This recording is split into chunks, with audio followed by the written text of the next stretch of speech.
Students हम बात करेंगे ionization energy variation across a period की। ठीक है, यानी कि पीरियोडिक टेबल में हम देखेंगे left to right within a period अगर हम जाएं तो हमारे पास आयनाइजेशन एनर्जी किस तरह से वेरिएट करती है, ठीक है, किस तरह से वेरी करती है।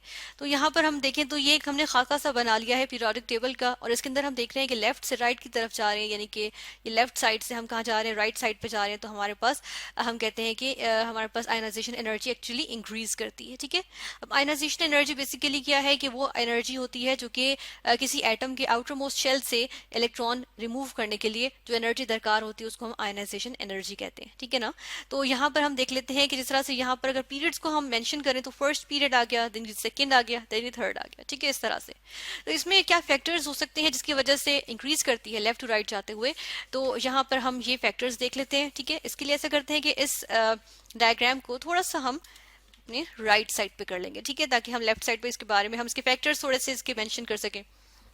जिस तरह से अगर हम फर्स्ट ऑफ ऑल बात करें, जिस तरह से हमने देखा था कि विद इन अ ग्रुप जब हमने देखा तो हमने कहा था टॉप टू बॉटम जाते हुए साइज इंक्रीज कर रहा होता है। लेकिन यहाँ पे तो ऐसी कोई बात नहीं है ना, हम लेफ्ट टू राइट जाते हैं तो साइज इंक्रीज नहीं करता, साइज डिक्रीज करता है। तो हम यहाँ पर देख सकते हैं कि एक फैक्टर हमारे पास ये आ गया, डिक्रीज इन साइज हो रहा होता है। ठीक है, हम यहाँ पर लिखेंगे डिक्रीज इन साइज। ठीक है, डिक्रीज इन साइज। और अगर यहाँ पर दूसरी बात देखें तो ये है कि देखें as as we go from left to right within a period, ठीक है, तो हम देखते हैं अक्रॉस अ पीरियड, तो हम ये देखते हैं कि उसमें क्या होता है, एटॉमिक नंबर इंक्रीज कर रहा है। जिस तरह से अगर हम यहाँ बात करें, सोडियम का 11 है, मैग्नीशियम का हमारे पास 12 है। ठीक है, ऐसा करते हैं इनके नीचे लिख देते हैं, इनके ऊपर थोड़ा छोटा हो जाएगा तो इसलिए हम यहाँ लिख देंगे 11 है इसका एटॉमिक नंबर, मैग्नीशियम का 12 है। ठीक है, एल्यूमिनियम 13, फिर 14, ठीक है, फिर 15, देन 16, फिर 17 एंड देन 18। ठीक है, तो इसमें हम ये देख रहे हैं कि ये एटॉमिक नंबर हमने लिखा है, और एटॉमिक नंबर क्या रिप्रेजेंट करता है, एटॉमिक नंबर रिप्रेजेंट करता है हमारे पास कि नंबर ऑफ प्रोटॉन्स इंक्रीज कर रहे हैं, और इसका मतलब है कि न्यूक्लियर चार्ज इंक्रीज कर रहा है। ठीक है, यानी कि न्यूक्लियस के ऊपर जो सम टोटल ऑफ जो चार्ज है वो इंक्रीज कर रहा है। तो हम कहते हैं कि न्यूक्लियर चार्ज क्या कर रहा होता है, इंक्रीज कर रहा होता है। ठीक है, यहाँ पर हम लिखेंगे इंक्रीज, INC लिख देते हैं इंक्रीज के लिए। ठीक है, तो न्यूक्लियर चार्ज इंक्रीज कर रहा है, किस तरह कर रहा है ये भी हमने देख लिया। इसके बाद हम ये देखते हैं कि इसमें शील्डिंग इफेक्ट का कोई अमल दखल नहीं होता। क्यों? क्योंकि ये देखें अगर हम यहाँ पर ऐसे करें, सोडियम का ही बनाना शुरू करें, एटम बना लेते हैं सोडियम का। ठीक है, फर्स्ट ऑफ ऑल ये फर्स्ट शेल आया, देन ये सेकंड शेल आया। ठीक है, और ये आ गया थर्ड शेल, ये सोडियम स्टार्ट हो रहा है। ठीक है ना। अब सोडियम में 11 इलेक्ट्रॉन्स है, इसका मतलब है कि फर्स्ट शेल में यानी के शेल में हमारे पास 2 इलेक्ट्रॉन्स हैं, सेकंड शेल में हमारे पास 8 इलेक्ट्रॉन्स आ गए, ये 10 हो गए। 11th इलेक्ट्रॉन जो है वो थर्ड शेल में आ गया। ठीक है, और वो सोडियम, ये एटम जो है वो सोडियम का बन गया। लेकिन देखिए यही एक इलेक्ट्रॉन जब 1 था, एक इलेक्ट्रॉन था, सोडियम था। ठीक है, इलेक्ट्रॉन्स 2 हो गए तो हम क्या कहते हैं कि कितने हम कहते हैं यहाँ पर, चलिए यहाँ पर इस तरह से लिखते हैं कि इसमें एक इलेक्ट्रॉन था। ठीक है, यही इलेक्ट्रॉन्स जब 2 हो गए तो ये मैग्नीशियम बन गया। ठीक है, इलेक्ट्रॉन्स 3 हो गए तो ये एल्यूमिनियम का एटम होता है। 4 इलेक्ट्रॉन्स होते हैं आउटर मोस्ट शेल में तो ये सिलिकॉन का एटम है। ठीक है, 5 होंगे तो फॉस्फोरस, 6 होंगे तो सल्फर, 7 होंगे तो क्लोरीन, और 8 होंगे तो हमारे पास आर्गोन आ जाएगा। ठीक है, यानी कि अगर हम देखें तो इलेक्ट्रॉन्स किस में इंक्रीज कर रहे हैं, इलेक्ट्रॉन्स हमारे पास आउटर मोस्ट शेल में इंक्रीज कर रहे हैं। और जो शील्डिंग कांस्टेंट होता है या शील्डिंग इफेक्ट होता है या स्क्रीनिंग कांस्टेंट होता है, तो हम वो कहते हैं कि वो क्या होता है, वो नंबर ऑफ इलेक्ट्रॉन्स जो कि आउटर मोस्ट शेल के इलेक्ट्रॉन्स और न्यूक्लियस के दरमियान में मौजूद होते हैं वो डिफर करता है। ठीक है, तो देखिए अगर मैं 1 इलेक्ट्रॉन बढ़ा रही हूँ, 2 इलेक्ट्रॉन बढ़ा रही हूँ, 3 इलेक्ट्रॉन बढ़ा रही हूँ, ठीक है, इससे कोई फर्क नहीं पड़ रहा। क्यों? क्योंकि बीच के जो इलेक्ट्रॉन्स है यानी कि न्यूक्लियस और वेलेंस शेल के दरमियान जो इलेक्ट्रॉन्स है वो सेम है, यानी कि 10 इलेक्ट्रॉन्स हैं तो वो 10 ही रहे। ठीक है ना। तो हम कह रहे हैं कि यहाँ पर क्या आ जाता है, यहाँ पर एक फैक्टर आ जाता है कि no change in shielding effect. ठीक है, no change in shielding effect, या फिर हम कह सकते हैं नो इफेक्ट, चले हम नो शील्डिंग इफेक्ट ही सिर्फ लिख देते हैं। ठीक है, नो शील्डिंग इफेक्ट। ठीक है, यहाँ पे चेंज की बात नहीं करेंगे, एक्चुअली हम कहेंगे यहाँ पे नो शील्डिंग इफेक्ट, यहाँ इफेक्ट जो है वही रहेगा जितना इलेक्ट्रॉन्स यानी कि इलेक्ट्रॉन्स उसी एक शेल में हम कह रहे हैं कि इंक्रीज कर रहे हैं। ठीक है, अच्छा यहाँ पर एक चीज देखेंगे हम कि अब रीजन देख लेते हैं। जो ये फैक्टर्स हमने लिखे ना, इनसे रीजनिंग हम देखेंगे कि अगर साइज डिक्रीज कर रहा है, left to right size decrease करता है, लेकिन न्यूक्लियर चार्ज इंक्रीज कर रहा है, ठीक है ना, प्रोटॉन नंबर इंक्रीज कर रहा है, इसका मतलब ये हुआ कि जो उसी एटम के अंदर जब हम देख रहे हैं कि साइज डिक्रीज किए जा रहे हैं, न्यूक्लियस के करीब आए जा रहे हैं, और न्यूक्लियस के करीब आ रहा है इसका मतलब है न्यूक्लियर होल्ड जो है वो ज्यादा हो जाएगा। ठीक है, तो यहाँ पर हम ये भी लिख सकते हैं कि मोर न्यूक्लियर होल्ड। क्योंकि न्यूक्लियर चार्ज इंक्रीज कर रहा है। अब देखिए ना, कोई चीज छोटी सी है लेकिन उसके ऊपर न्यूक्लियर चार्ज ज्यादा हो जाएगा, ठीक है। तो हम क्या कह रहे हैं कि उसके अंदर जो है वो हम कहते हैं उसकी अट्रैक्शन न्यूक्लियस के साथ बढ़ जाएगी, ठीक है। न्यूक्लियस उसको ज्यादा हम कहते हैं कि उसको अट्रैक्ट करता है, ठीक है। तो हम कहेंगे न्यूक्लियर अट्रैक्शन, मोर न्यूक्लियर अट्रैक्शन, या हम कह सकते हैं न्यूक्लियर होल्ड। चले यहाँ पर हम लिख देते हैं न्यूक्लियस का इन्फ्लुएंस, ठीक है। तो यहाँ पर इस तरह से आ गया। ऐसा होगा तो हम कहते हैं कि ये इलेक्ट्रॉन्स जो हैं वो ज्यादा खिंचे हुए होंगे न्यूक्लियस की तरफ। जब ज्यादा खिंचे हुए होंगे न्यूक्लियस की तरफ तो क्या होगा, आयनाइजेशन एनर्जी, डेफिनेटली ज्यादा एनर्जी रिक्वायर्ड होगी कि इनमें से किसी एक इलेक्ट्रॉन को मैं निकाल बाहर करूं यहाँ से, इस एटम के अंदर से, ठीक है। तो इसका मतलब आयनाइजेशन एनर्जी क्या हुई, वो इंक्रीज कर गई, ठीक है। तो इसीलिए हम कहते हैं लेफ्ट टू राइट जाते हैं, साइज डिक्रीज कर रहा है, न्यूक्लियर चार्ज इंक्रीज कर रहा है, शील्डिंग इफेक्ट कोई नहीं हो रहा, ठीक है ना, कोई इफेक्ट नहीं पड़ रहा, शील्डिंग इफेक्ट में कोई चेंजेस वगैरह नहीं आ रहे, और हम देखते हैं कि न्यूक्लियर होल्ड ज्यादा होता जा रहा है, जिसकी वजह से हम कहते हैं आयनाइजेशन एनर्जी जो है वो इंक्रीज कर रही है। अब ऐसे करते हैं कि इसका हम यहाँ पर नीचे करके इसका जो हमने पीरियड 3 की बात की है ना, तो पीरियड 3 का ही हमने यहाँ पे ग्राफ देख लेते हैं, ठीक है, इसके आयनाइजेशन एनर्जी का, ठीक है। यानी कि एक इलेक्ट्रॉन, जब पहला इलेक्ट्रॉन निकालते हैं किसी एटम में से, न्यूट्रल एटम में से, तो हम देख रहे हैं कि ये फर्स्ट आयनाइजेशन एनर्जी कहलाती है। और यहाँ पे देखिए सोडियम है, ठीक है, फिर magnesium, aluminium, so on to हमने लिखा है आर्गॉन तक। अब देखिए सोडियम की सबसे कम है, हमने पहले ही बात की थी कि देखिए सोडियम की इसलिए कम है क्योंकि पहली बात इनमें से सबसे ज्यादा बड़ा जो एटम होता है साइज में वो सोडियम का होता है, ठीक है।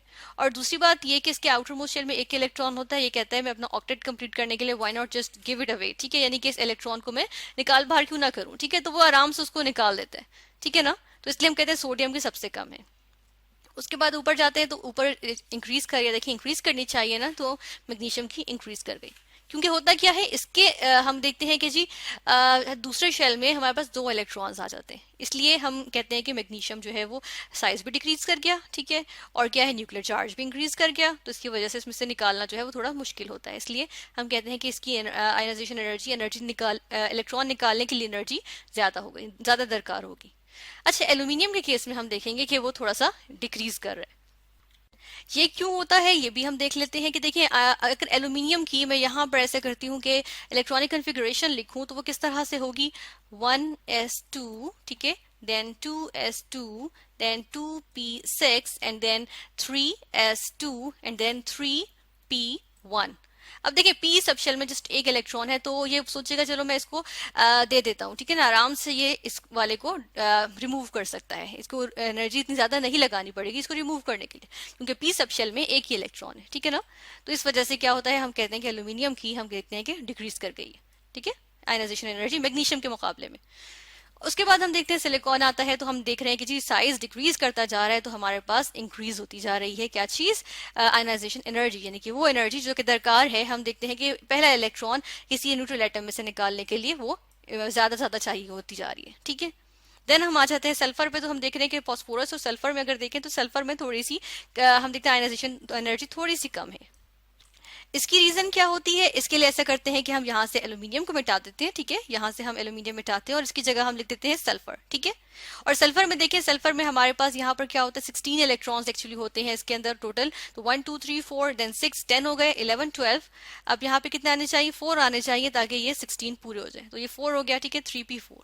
अब इस 3p4 को अगर हम गौर से देखें, ठीक है, इसके हम यहाँ पर इसका p के ऑर्बिटल्स बना लेते हैं, 1 2 3 ऑर्बिटल्स होते हैं, ये 3 ऑर्बिटल्स बना लिए, ठीक है, 3p के।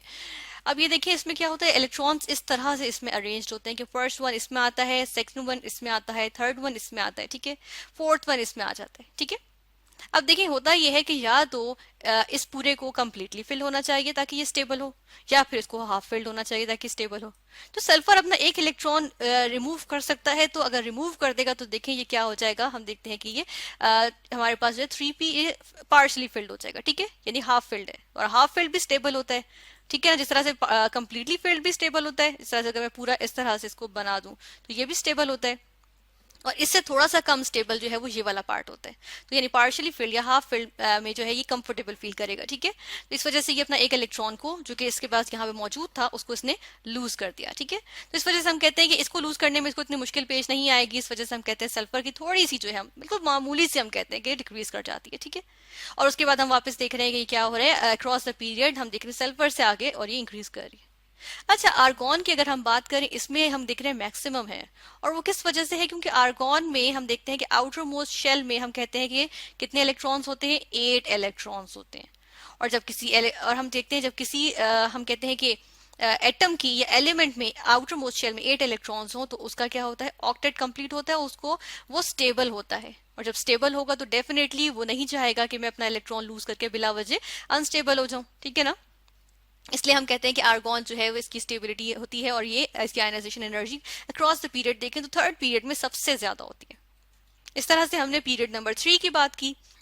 नेक्स्ट हम ऐसा करते हैं कि यहाँ पे एक और ग्राफ देख लेते हैं। अब इस ग्राफ में देखिएगा क्या है कि हमारे पास एक्स एक्सिस पे एटॉमिक नंबर है, वो इंक्रीज कर रहा है, और वाई एक्सिस पे हमने आयनाइजेशन एनर्जी ली है। अच्छा, इसमें हम देखेंगे कि देखिए पहला वाला यहाँ पे आ गया हाइड्रोजन, ठीक है, यहाँ हाइड्रोजन से स्टार्ट हो रहा है और हम देखते हैं कि हम इसके आगे आगे जाते जा रहे हैं तो देखिए हाइड्रोजन से हीलियम की ज्यादा है। हीलियम की किस लिए ज्यादा है, क्योंकि इसमें डुप्लेट कंप्लीट है, यानी कि फर्स्ट शेल में 2 इलेक्ट्रॉन्स जो होते हैं वो स्टेबल बनाते हैं इलेक्ट्रॉन को, तो वो 2 इलेक्ट्रॉन्स आ गए इसमें हीलियम के केस में, तो इसलिए ये इसकी एनर्जी ज्यादा है। जो एटम स्टेबल हो गया ना, इसका मतलब है कि उसकी आयनाइजेशन एनर्जी यानी कि उसमें से इलेक्ट्रॉन खींचना इतना आसान नहीं होगा, ठीक है, यानी कि उसमें से इलेक्ट्रॉन रिमूव करना इतना आसान नहीं होगा, तो ज्यादा एनर्जी रिक्वायर्ड होगी, ठीक है। देन हम देखते हैं लिथियम की, हमने कहा था कि जी ग्रुप 1 में से इनकी बहुत कम होती है। विद इन अ ग्रुप हम देखते हैं तो हमने कहा था कि फर्स्ट ग्रुप से जब स्टार्ट लेते हैं तो वो उसकी बहुत कम होती है, ठीक है, उनकी एज कम्पेयर टू बाकियों की, जो उनके हम राइट साइड पे चले जाए तो उनसे उनकी कंपेरेबल अगर देखें तो उनकी कम होती है। तो लिथियम की कम है, लेकिन देखें इस ग्रुप में हम ऊपर तक जाएंगे नियॉन तक, तो हमारे पास क्या हो रहा है, हमारे पास जो है वो हाई आ रही है, ठीक है। इस तरह से हम देख रहे हैं कि सोडियम है जो कि हम कहते हैं कि लीस्ट है इसकी अपने पीरियड में, और आर्गॉन की हाईएस्ट है, ठीक है। इसी तरह पोटेशियम की देख लें, ठीक है, और हम देख रहे हैं कि क्रिप्टॉन की यहाँ पर जो है वो हाई है इसमें, ठीक है। देन हम देख सकते हैं यहाँ पर इसके अलावा हम सीजियम की बात कर रहे हैं, जीनॉन की बात कर रहे हैं, ठीक है। तो इस तरह से हमने क्या देखा, हमने देखा कि अक्रॉस द पीरियड जब हम लेफ्ट टू राइट जाते हैं तो हम क्या देखते हैं कि हमारे पास जो आयनाइजेशन एनर्जी है वो इंक्रीज करती है। किस वजह से, क्योंकि हम देखते हैं कि जी हमारे पास जो साइज है वो डिक्रीज कर रहा होता है लेकिन न्यूक्लियर चार्ज इंक्रीज कर रहा होता है।